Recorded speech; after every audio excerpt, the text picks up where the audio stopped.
preposterous but unintelligent. Meanwhile, former Vice Chancellor of the University of Ghana says Senyo should have thought through his comments properly. He had some points, but they were not well presented. They were distorted, and I don't think enough thought went into it. He was accusing people that they are not able to think, but he advertised worse ways of thinking than one would have expected. Now, students of the Premier University have their own thoughts too. We'll hear from them. So much of our curricula, some of the departments used, I like to say some of them are a little outdated. But I think there are general problems that our educational system as a whole faces. The conditions here are fairly favorable. The aren't the best. It starts with the population of the university. The numbers of students here are humongous. We have details. Also, latest episode of Joy News' citizen-driven series Dear Nanado captures the worrying state of the homeless, including children sleeping rough on the streets of Accra. My parents rented a kiosk at Adabraka for us to live in, but the owner asked us to move out. So now we live here on the streets. We have details as we track the execution of government's promises to Ghanaians and also try and speak to the Works and Housing Minister. We'll also tell you about an investigative piece airing tonight on the Joy News channel, Contracts for Sale. How I came by this contract is both intriguing and disturbing. If I understand you, we are having companies who are operating like the Guru boys God save this country. And as the NDC elects parliamentary candidates this weekend, delegates have been asked to elect candidates who are capable of securing victory for the party in the 2020 polls. Even if the person is your cousin or your black brother, and you know in your heart that the person cannot win the seat for the NDC, don't just go and vote for him, but make sure you vote for people who ultimately can win the seat against the MPP. We'll tell you about an application for injunction on the Keta parliamentary primaries. And in business, former Deputy Governor of the Bank of Ghana, Dr. Johnson Isiama, questions cost of banking sector cleanup, insisting it could have been done at a far lower cost. And later in sports, we'll bring you updates from the Africa Games. The Black Satellites are trailing Senegal by a goal to nil. And philanthropists donate wheelchairs and other materials to disabled couple whose plight was featured in a recent Joy News story, Love Brewed on the Floor. I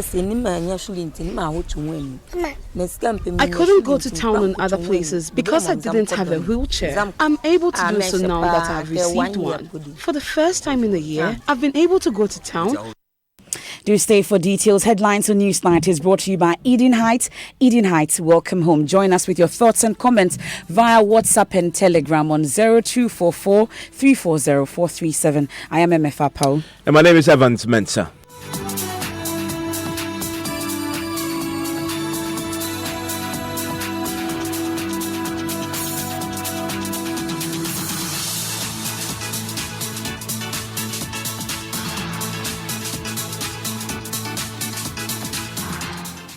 A Newsnight is brought to you by Puma Card from Puma Energy. Cash-free convenience. I would hire anybody. It's simple, and it's a matter of substance. What do you churn out? You are churning out people with degrees, not people with an education, not people with skills on how to live. That is the problem. And respectfully, the old men running this school, there are too many. Get them out. I beg you. You guys are not doing anything that is relevant for the future, and you won't get people wanting to employ the people out of this place. Your MBA students, plenty of them I will hire. Your MBA, your classmates, I won't hire. I was also in that school. And the honest nest about university education and the kinds of graduates churned out in the country has been stirred by Senyo Hosi, and it continues to attract mixed reactions from various quarters. The latest reaction is from the Graduate Students Association of Ghana, GRASAG Legon. It finds the comments which impugns the integrity and resourcefulness of graduate students of the University of Ghana as preposterous and unintelligent. Evans, do you have a copy of that statement? That's not all they say. In fact, they actually note that Senyo Hosi was giving an opportunity, a courtesy, to play a role in the 70th anniversary celebrations. In fact, it was that event that he made those comments. They say that his outburst at that particular event was inappropriate, at best a show of loquaciousness, because the time and purpose of such a gathering contrasted his condescending speech, which they claim dampened the spirit of the young ones who were at the gathering, they insist. Now, they disagree with what they call his loose talk, and this is a quote, which they also insist lacked basis, facts, and verifiable evidence to support, the what they called weak, spiteful blanket characterization of graduate students of the University of Ghana. Now, the association says they trust in the vision. So this is a vote of confidence in the University of Ghana. They trust the vision and mission of the university in providing quality graduate education to students amidst inadequate resources. That's a statement coming in from the Grassac tonight on this. And that's the latest reaction. But Evans, that's not all. A former Vice Chancellor of the University of Ghana, Legon, Professor Ivan Adai-Mensah, is also parrying off Senor Hosi's comments. The professor says the university trains its students not to fit a particular job because there are several aspects to every job. Now, he also says that Senor Hosi should have thought through his comments properly before speaking. Listen. He had some points, but they were not well presented. They were distorted, and I don't think enough thought went into it. He was accusing people that they are not able to think, but I thought he advertised worse ways of thinking than one would have expected. A university is not a glorified vocational institution where people come to be trained to fit into every type of job that is out there on the market. Your mind is trained to be able to adopt and adapt at a university. That is what a university means. So to come and stand there and say the universities are not training people to go and fit into the world of work, or they are not training innovators, they are not training thinkers, I think it's rather sad. We shouldn't run down our revered institutions that way. Institutions that have a high reputation all over the world, where students from this university, wherever they go, they are outstanding. They shine. There are some who think that there is a general decline in the quality of human resource that the universities are churning out. And some people have linked that, as you already mentioned, to large class sizes. Others also think that our level of technological advancement now can be blamed for causing some sort of distraction. They compare your generation to this current generation, and they think that this current generation, a lot of people coming out of universities are half-baked. Yeah, I'll be the first person to say that indeed there has been degeneration. And the degeneration stems from the fault is from the university. The fault is not from those who are running the university. It is a lack of funding. We want to have our cake and eat it at the same time. That's what is causing all the problems. Look, during our days, you produce a chemistry or a physics graduate, and the industries were there. You walk straight in there and get trained and gets useful for the industry. We sat back and allowed all the industries that used to absorb our university graduates to die. What do you expect? Every student used to have a full complement of equipment for working.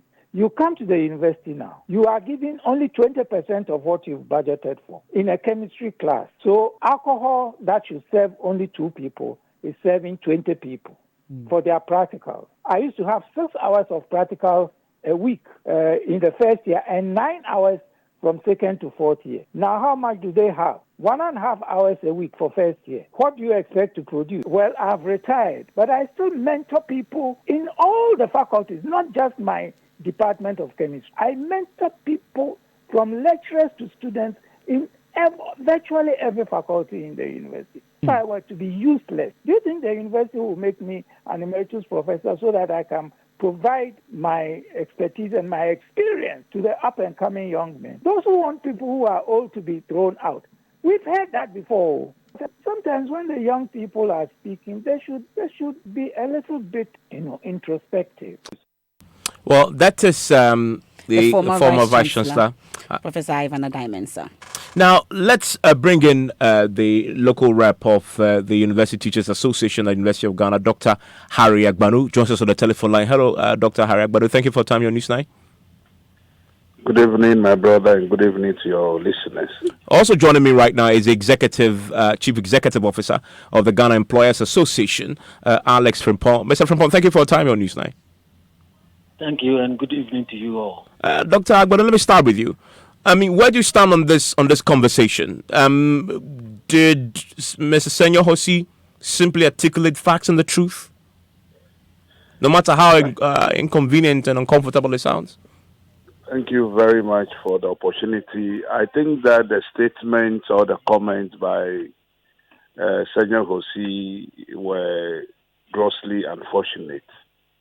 One would have expected a man of his stature who claims to have had 3 degrees from the university that is seeking to run down and is doing well in whatever he's doing now, to at least be grateful for the work the university has done on him as a raw material, and not to spite the hand that fed him.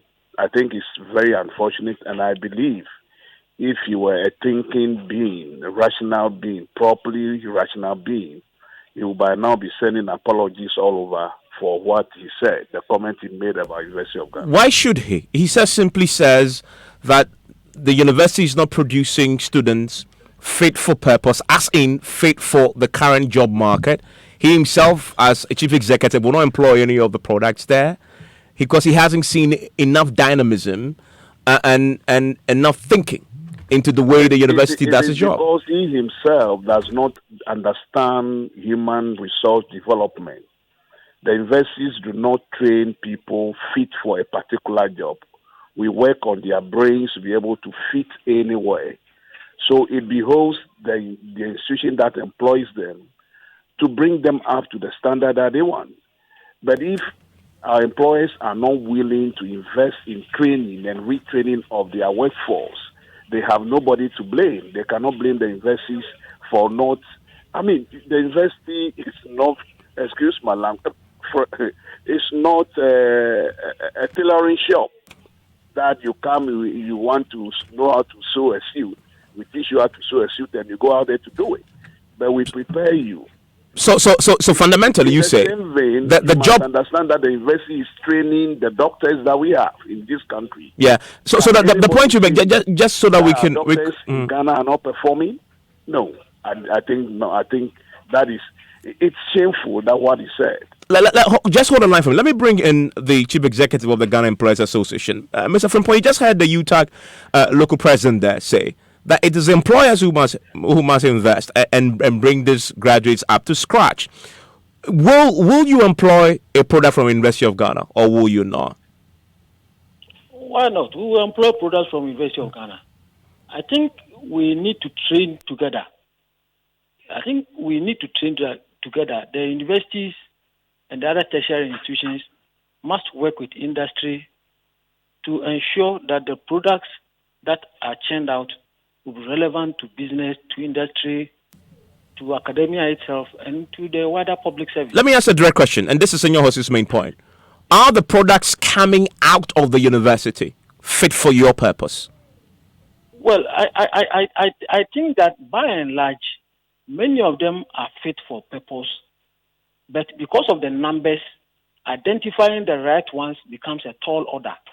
Because many years ago, you would have only KNUST, Legon, and UCC. And at that time, you had maybe about 3,000-4,000 students coming out. Now you have close to 60,000-70,000 students coming out with various backgrounds. And coupled with the fact that businesses are having to go through a lot of difficulties, the patience and the resources to train and retrain these products becoming a challenge. So then the need for us to look at how we can work together with our training institutions and look at a training that will make them fit for purpose. So you agree with Senor that if you hold all the other factors, it is not yes or no. Okay. It is the situation as the universities find it, as employers find it, and we have set times to that number that we need to work together. But that collaboration is only happening in only a few areas of our educational system. But isn't that the university's fault that there's no collaboration? So the point you're making is you, the private sector employer, you're willing to collaborate. You're saying that you are not seeing that collaboration. Whose fault is it? Well, it is not that we are not seeing that collaboration. There are collaborations in many areas. As we speak, many of the tertiary institutions are working with the hospitality industry to look at how sector skills councils can be formed or established to have the requisite skills that will be relevant for those industries. And in the health industry, there are a lot of good things that are going on, working with the Ministry of Health, the Ghana Health Service, to make sure that the students are adequately prepared for the health industry. And you can say so for even the energy industry. For many years, the Water River Authority, the ECG, have had only Ghanaians manning these critical national assets. And for me, I think that we need to take these examples and work together to make sure that we deepen the collaboration so that we can get what we want. Hold on for me again. Let me bring in Dr. Agbanu back in. Dr. Agbanu, so from what I just heard from the employers, even they acknowledge that you have challenges. And the challenges that you have make it impossible for you to put out or churn out students who are, once they come out, already fit for purpose. He says a collaboration needs to happen so that we can have these students come in at the point where they can really contribute meaningfully. That is an admission that, at least at this moment, because of these challenges, there are serious concerns about the products that are coming out because of these challenges that you have in your school. I'm not sure that there are serious concerns. I think if you understood my brother on the other side, he's talking about effective collaboration. All over the world, industry is involved in the activities of universities. No matter how effective the collaboration is, when we turn out our products, our students, when they get to the world of work, it is also the duty of that workplace to make them, to get them up to the standard they want. The things that they must do. It's not everything that happens in the industry that can happen in academic institutions. And so that collaboration must be there. But at the end of the day, the student is prepared to be able to assimilate whatever new thing that he must grab at the workplace when the workplace provides that opportunity. But I think that what Senior Hosi and his likes are looking for is that people who are already made, that they come and then they are able to do everything they do in their workplace. That does not happen anywhere. In fact, the industry must be contributing. They must be giving scholarship to students. They must be taking the research findings of our researchers and using them. A final, it's not happening that a final point. So somebody like Senior Hosi sits somewhere, maybe because of some influence, to come and say the things he said and the way he said them, I think it's unfortunate. When you say some influence, what do you mean? Come again? You said because of some influence. But something must have triggered him to say the things he said. He was passionate about an issue and he just expressed it. No, that is not passion. I don't think that is passion. That is if what? If you are passionate about an issue, you think through very well. You must be logical in your reasoning. But there was no logic. There was no coherence in what he said. In one breath, he had three certificates from University of Ghana and it's doing well. In another breath, he will not hire anybody from University of Ghana. Does that make sense to you? Is that not contradiction? Doc, just a point there. You say the world of work must work to bring the students up to speed. There must be collaboration. But elsewhere in advanced universities around the world, the universities have a conscious plan and a strategy that reaches out to the universities in Ghana have all along been trying to respond to the needs of industry. No, the point I was making is other universities, they reach out to the employment market, the job market, the business and the industry. They reach out to them, deliberately integrate them into their courses and programs. Is the University of Ghana doing that? We do, but many of them are not willing. Even send students out for attachment in workplaces, they are not ready to accept them. They are not ready to help in any way. Most of them are not ready to help in any way. So what should the universities do? If students cannot come to your workplace to learn, to observe what you are doing, and be able to do that when they are employed, what time will they get to know what do in the world of work. Mr. Frimpong, is that what it is? Is that the situation that many of your members are not willing? Well, I think unfortunately that is not the case when it comes to internship. The wider difficulty is that many a time if the organization has a space for maybe 15, you have to contend with about 500 applicants. And naturally, the organization cannot absorb all of them. So what some of them have been trying to do is to look at how they can work together with these institutions in advance so that they know the number of students who are coming. But if it's during the normal vacation between May and August, it's a bit difficult. So you realize that some of them who vacate at times quite different from the public universities. Many a time their students are able to get enrollment by way of internships. But to say that employers deny students internship, I don't think that is the case. I'm grateful that you joined us. That's the Chief Executive Officer of the Ghana Employers Association, Alex Frimpong. Dr. Harry Agbanu is the UTAC President at the University of Ghana. Listen, we've been speaking to students. Exactly. A student journalist here also has been interacting with his colleagues on the Legon campus. We can listen to them. He does mention some things that cannot be disputed. The truth in his claim are something that are not particularly confined to the University of Ghana, but I think there are general problems that our educational system as a whole faces. I think the University of Ghana is making some efforts if you consider the population, the numbers we have to take day in, day out. I find so many truth and so much false in the statement that he made. Why would I say that? So if you come to the Food Science Department of the University of Ghana, there are stringent curriculum that train you specifically on how to develop products. But then what I believe can be done is that I believe that once we find ourselves in this community, the onus is on the students to explore, look out for various avenues they can use to improve themselves. I would like to say that the education we have here is more of an enhancement of skills that we may have acquired from the house. So it is not just on us to be in class and then just tap whatever we are given, but then equip ourselves with certain skills on our own. Generally, the environment is favorable. There's a favorable environment left to the students. Is it favorable enough?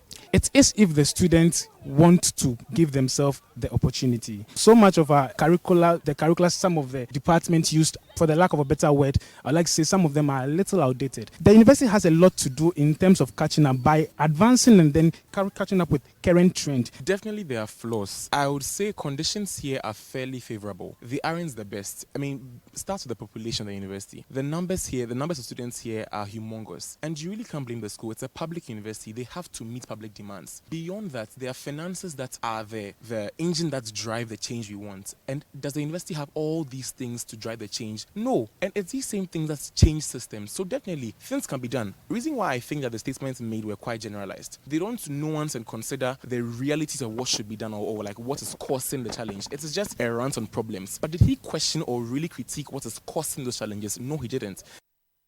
Well, those are some students at the University of Ghana. Their own colleague student who is interning here went there and had that conversation with them. Their views on this are very interesting. This conversation is on PM Express tonight. Professor Ebo Hingsing, who is a head Department of Marketing and Entrepreneurship at the University of Ghana Business School, is my guest tonight. Together with Professor Ransford Jampo, Senior Lecturer, Department of Political Science, University of Ghana.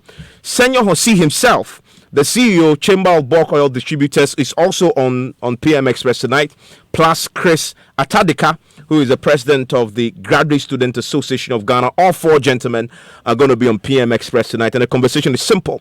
University education in Ghana, fit for purpose? Join us on PM Express tonight, 9 p.m. sharp on the JoyNews channel.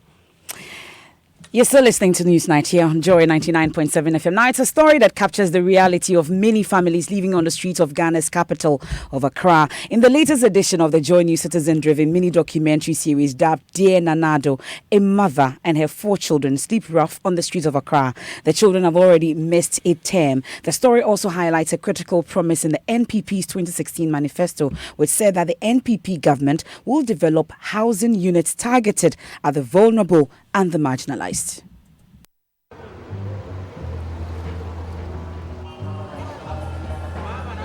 Ain't got no home, got no shoes, ain't got no money, ain't got no class, ain't got no skirts, ain't got no sweaters, ain't got no perfume, ain't got no love, ain't got no faith.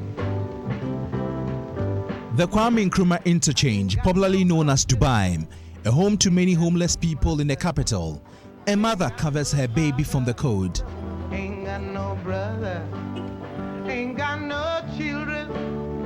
A husband, a wife, and a son slam it out on the cold concrete pavement because they do not have anywhere to lay their heads. As far as the people know, when I did this for need, we then stop the people like bulu bulu standuru. It is 4 a.m. The homeless are in their final lap of sleep. In about 30 minutes, they would have no choice but to get up and make way for retailers. It is not pleasant looking at children sleeping out in the open. Sadly, this is the reality. They wipe sleep from their eyes, pack up their belongings, and away they go, ready for the day's daily grind. In fact, in the NPP manifesto, the phrase affordable housing was used 6 times. Housing was used 23 times in the manifesto. Chapter 6, paragraph 2 of the manifesto states that the NPP government would develop housing units targeted at the vulnerable and marginalized. Paragraph 4 of President Nana Akufo-Addo's vision to be president stated he chose to run for president because of the young man who never had a chance to go to school by the sleeping rough on the street of Accra. My focus is on this family of 5. God bless our homeland, Ghana. God bless our homeland, Ghana. They make their way to the Independence Square, where they will spend the rest of their day, then later retire to the Tema station. But life has not always been this harsh for Florence Opoku and her family. Their rent expired, so they had to move out because they had no money. I got some money from my husband to rent a place, but the landlord refused to accept 1-year rent advance. So that is why I find myself here. I am waiting for my husband to get some money to rent a new place. They rented out a kiosk for a year, but the owner of the kiosk refused to renew their rent. My parents rented a kiosk at Adabraka for us to live in, but the owner asked us to move out. So now we live here on the streets.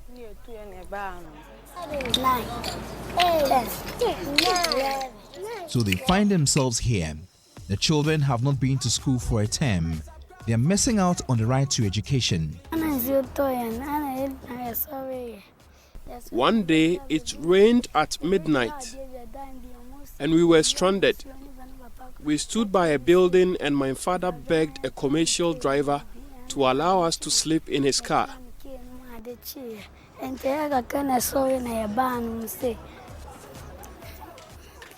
We sat in the car throughout the night. My mother says she is working hard to get money to rent a room for us.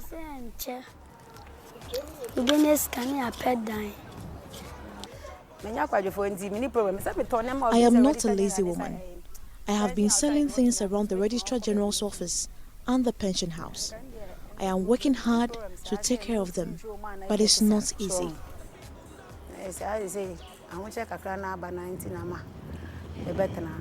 Ain't got no home, ain't got no shoes, ain't got no money. Listening to her children demand to go to school breaks her heart. Florence says she looks up to God to save her family from hardship. I have faith in God that it will all be well. I pray for good health and strength to work and find a place for my children to live in, even if it is a kiosk. She has an appeal to make to the president. Nanado, please, we support you.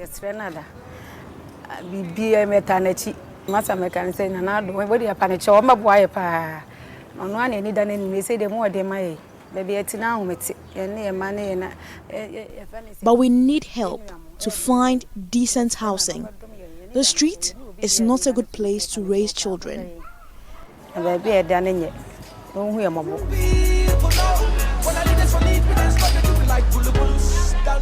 Quarty is selling his wares past 2 a.m. Just close by his girlfriend and son. They have no room, so they spend all evening here, then use public toilets and bathrooms during the day. You know, I can't try renting a place whilst I don't have the capacity. It's all about financial crisis. Yeah. You see, I don't have nothing good doing. The way it is, this one is hand to mouth. What I sell is what we eat, because we don't sell in the morning. We only sell in the night from 8 till the next day. Likewise, the way you are all seeing in the night. In the morning, where will you go? I just pack my things to watch and I just hawk around till night. People like Florence and Quarty are reminding the president to keep his promise. We were not the one who tell him to say that thing in his manifesto. Neither we writing him letter to alert us by that. He is the one come out direct and told us that this and that is what he is going to do. So we are praying for God to touch his heart. Ain't got no perfume, ain't got no love, ain't got no faith.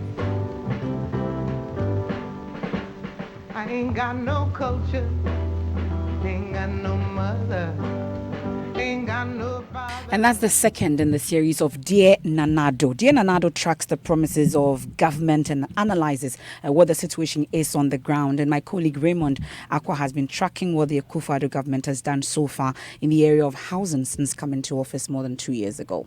According to the government's medium-term budgets, the year 2017, government set out to actually put up some 2,500 housing units under the affordable housing project. And as of the end of last year, that's 2018, government says that it was able to do 628. And this 628 is part of what it sought to do. The 1,024 under the 5,000, and I'm sure you can guess the project. It's the Saglemi Housing Project, which it was able to actually continue and complete 628. Indeed, there was another program government says is worked very hard on, under the redevelopment program. A total number of 39 townhouses and 24 unit blocks of flats have been provided for public servants, and that's specifically for public servants. And the rest are still ongoing projects. The affordable housing project has been finally handed over to the TDC, and some 24 units are being dealt with. This is supposed to provide some 321 other units when completed, and currently it stands at 50%. That's the status of that particular project. Other projects like the one at Boteman, so work is still ongoing there. We expect that it's a 70% range. Some 1,526 units are expected to be, and of course there are a lot of these expectations vision in the same way that the other Boteman projects. We know that there are some state housing projects that are ongoing across the country. Government says it's raised some money, some millions of dollars, to make sure that it completes these projects too. In the line of projects it actually want to finish before its term by the year 2020. It is government's hope that not only would he finish the 2,500, would have escalated that to getting almost 50,000 houses for Ghanaian people at the affordable rate. And all these remain plans. Do we know exactly how many vulnerable and marginalized the government has been able to take off the streets? Okay, so to be fair, after 2016, government itself stopped tracking specifically those who are living in slum and vulnerable areas, specifically. So what it tells you generally is affordable housing projects it has put up today. It doesn't tell you specifically the vulnerable and the marginalized, whether they've been provided any, but I'm sure would have reported on it if there was any. You heard that, my colleague Raymond Akwa. And so the central question is, what exactly did the NPP manifesto promise on housing units? So you can find that in chapter 6 of the 2016 manifesto put together by the NPP, and it says that the NPP government will develop housing units targeted at the vulnerable and marginalized. So that is the today's episode. We've tried to speak to the Works and Housing Minister. In fact, we had booked him in the morning when it was first aired on the Super Morning Show. We tried again on the midday news. He wasn't answering. We've tried again tonight. We still haven't managed to reach him on the line. But we had spoken to him in the morning, and he had agreed to speak to us. As and when we get that, we'll bring that to you. We'll do business now with George Riafe. George, what's in business? Well, Emifa, coming up in business, the former Deputy Governor of the Bank of Ghana, Dr. Johnson Isiama, questions the cost of the banking sector cleanup, insisting it could have been done at a far lower cost, and government to establish a national action program for implementing the African Continental Free Trade Agreement. The business news on Newsnight is brought to you by MTN Business. Welcome to the new world of business. Kingdom Books and Stationery, your number one-stop shop for all your office essentials. And First National Bank, we are the bank that understands your business. First National Bank, how can we help you? So everyone says I'm a Kosia filler, but it's not like I'm nosy or go out to find out the latest filler. It's just that I get 50 megabytes of data free after paying for only the first minute of every call. And so I just keep discovering stuff minute after minute. That's how come I was minding my business, scrolling through my timeline, and I found out Coco has a new baby. Oh, and last week, I learned Ken won the lottery. You see, Ken is my brother's friend. So hello, look who's about to roll with the rich and famous. Enjoy even more value with MTN Free After One. You only pay for the first minute of your call on MTN Free After One, and the rest is free. Plus, you enjoy free 50 megabytes worth of data to browse your favorite sites. Compare where, compare there. So dial *315# to sign up. We day for you everywhere you go. Terms and conditions apply.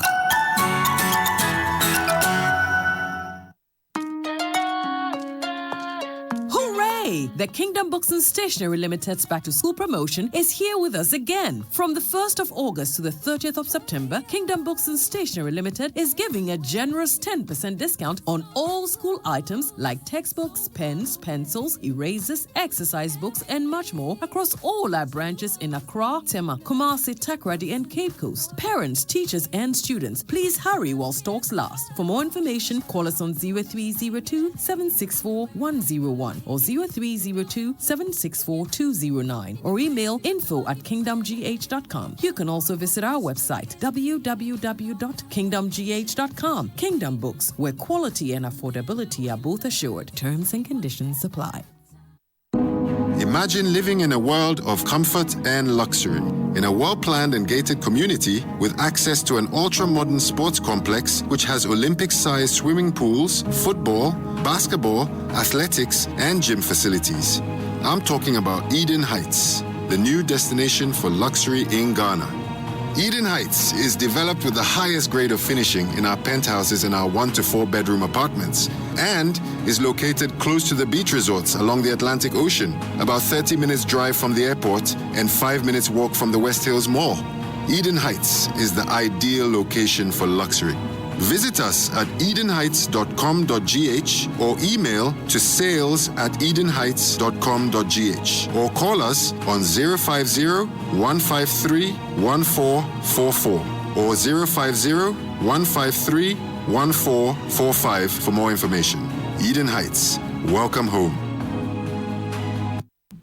Welcome back to Business on Newsnight. Now, the former Deputy Governor of the Bank of Ghana, Dr. Johnson Isiama, is questioning the current cost of the banking sector cleanup being put up by government.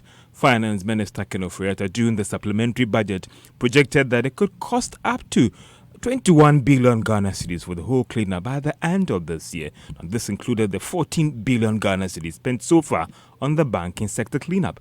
But Dr. Johnson Isiama said this could have been far less if they stuck to the original plan put together by the former officers at the Bank of Ghana. He's also been talking about the plan that would have resulted in Republic Bank PLC buying about 5 local banks who were struggling, that wouldn't have resulted in them being collapsed. Somewhere, again, about 2 or 3 months before the election, we had a visit by officials of Republic Bank PLC. I think it's Republic Financial Holdings also. Their president came from Trinidad. It was a big delegation. They came to do a presentation to us where they were telling us, they told us that They are very big in all other. They were very big in all other continents, and they wanted to expand on the African continent. They have decided to use Ghana as a hub, and so their idea was to purchase about 5 banks in Ghana, and add these banks to HFC, which they had bought at the time. So when they do that, more or less, it becomes like an organic growth. Already they are so big, it's the hub. And then they can now launch into Nigeria, into Sierra Leone, into Gambia, and what. And so that day when I heard that thing, when we finished, I told the governor, I said, this is the solution we've been waiting for. And so banks like Capital and these other people, it was in my mind that worst case, we just give them to Republic Bank. And in fact, at that meeting, they told us they wanted to start with 2 banks, and that is UT and Capital Bank. And then after that, they add the other 3. They made a formal proposal. They actually started, in fact, in the team, they brought somebody who was going to start the due diligence on UT Bank the following Monday. And so they said they wanted us to talk with Capital because when they acquired HFC Bank, there was a lot of reputational issues. If you remember that time, people were against, they said foreigners coming to take over Ghanaian banks and whatnot. It affected them reputationally. So they said they didn't want the takeover of Capital to be confrontational. So they wanted us to talk to the owners, so that the guy can move to do the due diligence there too after UT. And we actually called the shareholders of Capital. I did. And I told them, there are these big people in town, given the difficulties you are having, sell off, and then we won't have to make use of, if it comes to liquidation or whatever, I won't have to resort to taxpayers' money. We'll be able to deal with the problem. And Dr. Johnson Esiama is a former deputy governor of the Bank of Ghana. So we are picking up news that the Hodder Holdings Limited, the mother company of UniCredit and Savings and Loans Company, has sued the Bank of Ghana and its governor, Dr. Ernest Addison, over the revocation of the company's license. The case was filed at the Human Rights Division of the High Court. The plaintiff wanted the court to quash the Bank of Ghana's revocation of UniCredit license and actually denying that it was insolvent by the effect of causing the institution to cease operations. We'll get you more on this development later. Now, government has started engaging strategic investors over the sale of its historic 20-year bond.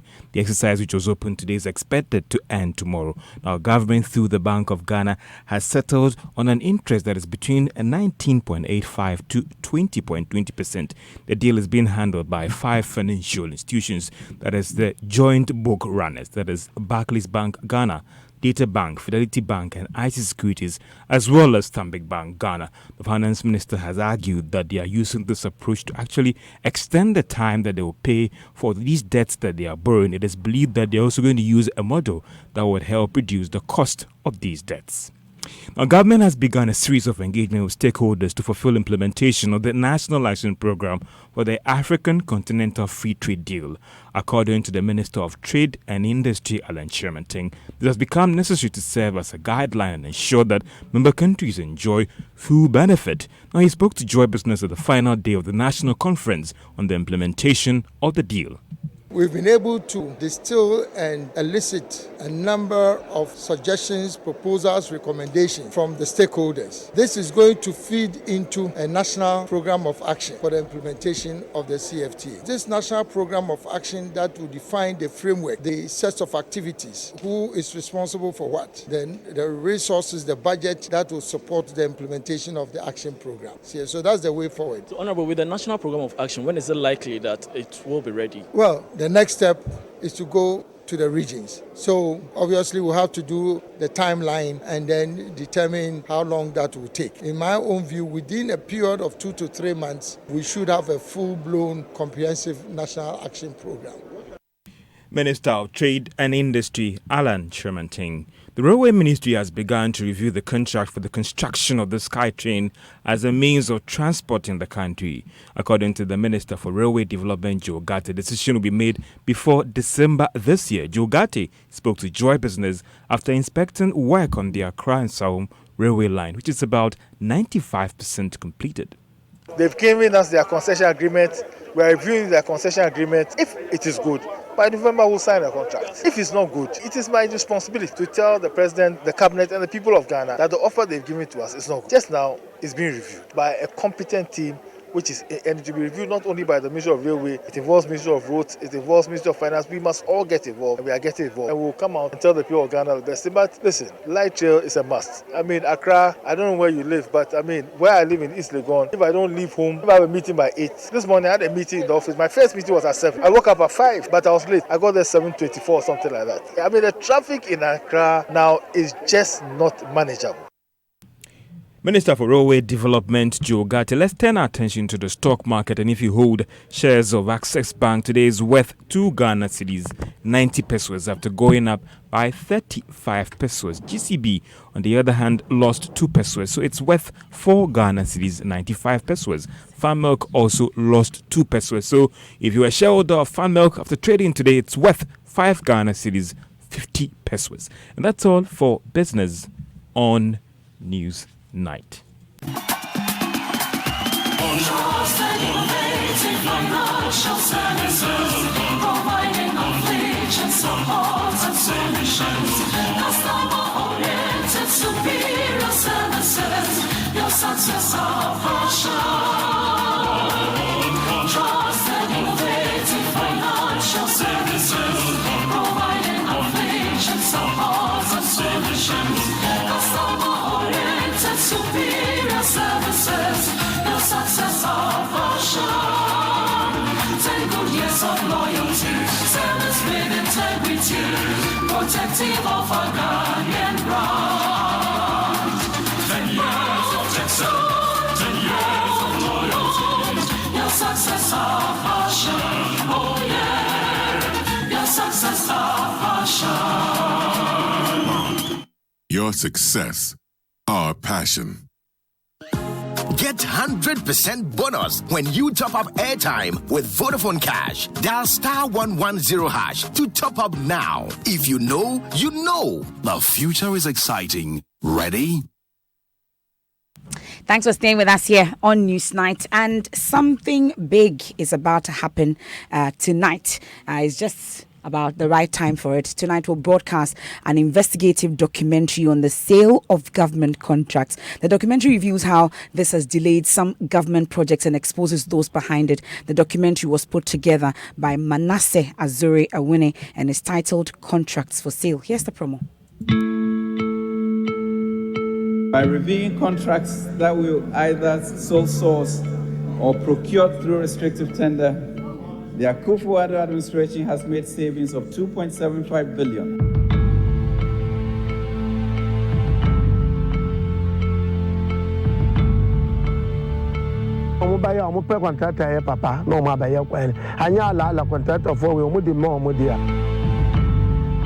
This is the contract for the construction of this road. How I came by this contract is both intriguing and disturbing. If I understand you, we are having companies who are operating like the Guru boys, so more or less a Guru company. My goodness. God save this country. This is the check.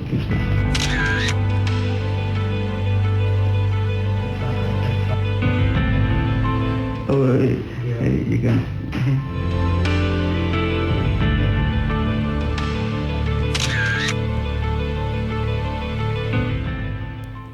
Well, Manasseh Azuri Awune worked on that particular investigative documentary and joins me in the studio with more. What's the purpose of this investigation? What does it seek to achieve? Well, Evans, we know that the government for some time now, it started actually from 2017, when the government kept telling us the amount of savings that have been made through review of contracts at the PPA. Tonight we will find out whether the government really can give evidence, because I went there to find out, and we'll find out whether what has been said is true or not. You make an important point, because the president, at several occasions, particularly when he goes to do the State of the Nation address, consistently references the way they have sort of, through procurement, saved billions of dollars and cedis because of their adherence to strict procurement rules. Yes, so this also assumes or creates the impression that the system is not very clean. So I decided to go behind the scenes to find out what is actually happening. And to your surprise, I don't have any experience in doing a road, but I just got somebody who presented a fake certificate, or a fake name of a company, no any other details, and where we had in our hands a 22 million cedi road contract. And that tells you what happens when these contracts fall into. Did you get the money too? No. I was hoping I just get 10% of that. No. 10% is too much. Because the contracts are being sold between 15 and 18% of the Okay. contract sum. So this one, 22 million, we're looking at about 3.3 million. So cedis to buy. what is it? So when you get that contract, you then pay a certain amount to the person who gave it to you. Is Yes, that what the it is? person is taking the money even before you deliver. So you pay Oh. 10%, and then when mobilization comes, you pay the rest. Interesting. So somebody would sit at home, not push a shovel, but get about 3.3 million cedis from selling a contract. What should viewers expect? This is going to be on when? Tonight? Tonight, 8:15 on the JoyNews channel. And viewers should expect to find evidence that links a very important personality to this deal. And this personality is a government appointee. And it's going to be on a Super Morning Show too tomorrow? Yes, Super Morning Show tomorrow. And also the AM show on TV as well. And all through our bulletins as well. So just make a date with Manasseh, an investigative piece tonight at 8:15. Okay, and then it's going to be on radio tomorrow as well. Manasseh, thank you very much. Let's do some sports now. Hans Mensah Andor. We are in the wrong profession. I think this is settled now. It looks like it, but I mean, we want to do legitimate work, and so look at this man. We are in the right With the profession. here, No way. It's a state of mind. It's a state of mind, eh? It's a state of in a way. I'm okay. I mean, I'm comfortable. Of course. Don't I look comfortable? Yeah, you do. Yeah, you know, the way you are. In a way. Yeah, exactly. Yeah. I'm comfortable. What do you have in the headlines, So John? it hasn't been a good day for Team Ghana at the Africa Games that is currently ongoing in Morocco. First up, the Black Satellites, who are representing the country in the men's football competition, lost by a goal to nil against Senegal, and 1-0 the game ended. So this is what the standings look like after the second round of matches. Mali have 4 points, Senegal 4 points, Ghana has 3 points, Burundi at the bottom of the table with no points. Senegal will play Burundi in the final game, and Mali versus Ghana is a final game for the Black Satellites. And so it's a must-win game for Ghana. You know, anything apart from a win, and the Black Satellites could be parking their backs back to Ghana. In weightlifting, Henrietta Ama failed to progress to the semis after losing 24-14 to Ivorian Koulibaly Bouma Farimata in the female 49 kg. Henrietta got to the quarterfinal stage by going past Sek Sokna Diarabusu of Senegal 29-8. It becomes the second time she's lost to the Ivorian after losing out the semi-finals of the first Nigeria Open in January. On Friday, Kezia Agbeze and team captain Selassie Damali will mount the mats in the female 46 kg and male 63 kg. That's your sports. Thank you very much, Hans. Now, let's look at the state of our borders in this country, because Ghanaian traders at the Ivory Coast border near Sampa are praising military personnel mostly operating at unapproved routes for their vigilance, but they are furious with customs and immigration officials who they accuse of corrupt practices, including extortion. They want authorities to intervene in the matter. From the Bono region, correspondent Anas Sabit has the details in today's edition of our series on porous borders. Bonduku, a city in northeastern Ivory Coast, is the capital of the Zanzan district of the Gontougou region. It is a 15-minute drive to the nearest border town of Sampa, which is the capital of the German North district of the Bono region. It is a commercial area which attracts not just Ivorians, but thousands of Ghanaians. They accuse security officers at the Sampa border of extortion. Kusi Apia is the leader of the Ghanaian traders at the Bontugu market. My biggest worry has to do with how immigration officials continuously extort monies from Ghanaians. Even when you show them your ID card, they will go ahead and demand for money. For the rest of those doing businesses here, They cannot come to terms with the idea of paying money in order to be admitted into their own country when, according to them, Ivorian border officials only check their documents. The customs do not regard the cars issued to us by the ambassador. The Ivorian officials won't allow us to go after showing them the cards.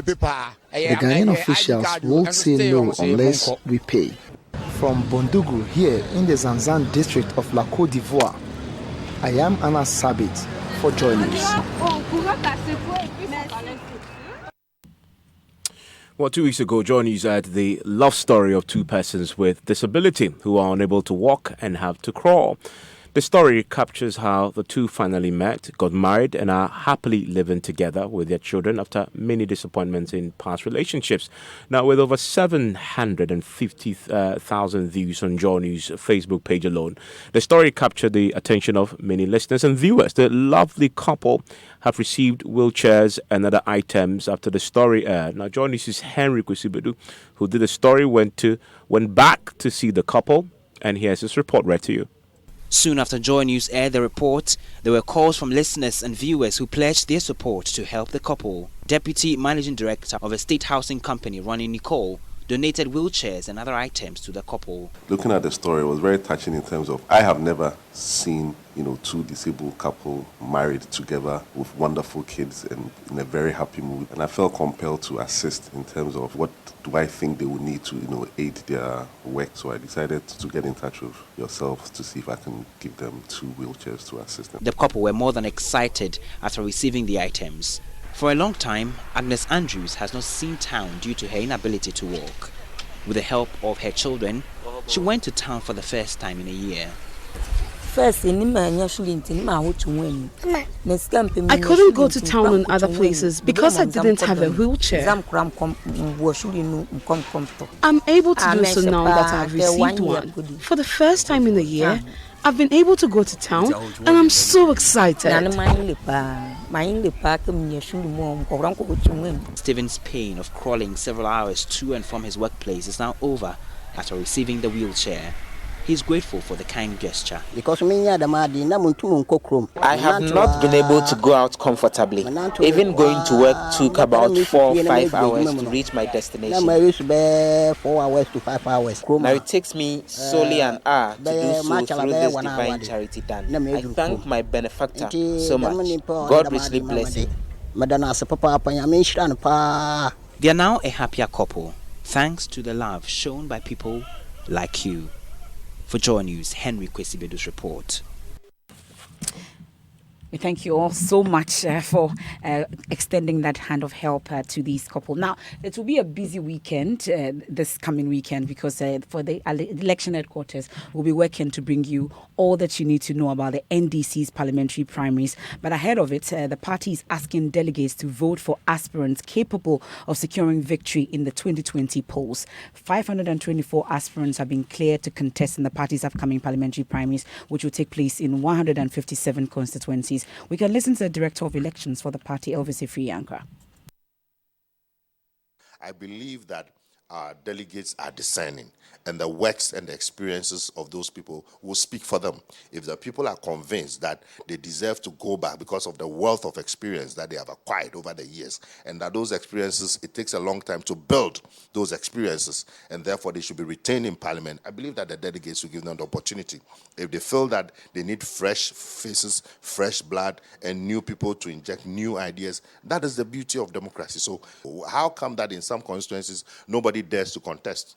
I'll give you an example. The minority leader. Sure. Nobody wants to contest him because you will be humiliated and trashed. Okay? Because the works he's doing is there for everybody to see. In Parliament, every weekend he's in his constituency. That's the way it is. So if you deliver, that will be your guarantee. In any case, when you are dealing with an incumbent that has oodles of money, they are also interested in our primaries. We know. On our intelligence, we know.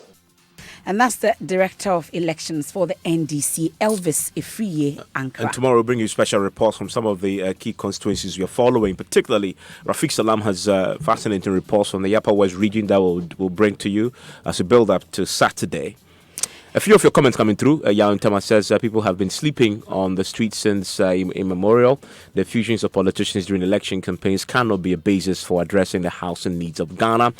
Reynolds says, I think Senor Hosi was so boastful and should have been measured in his rantings. Rantings, right? Yeah.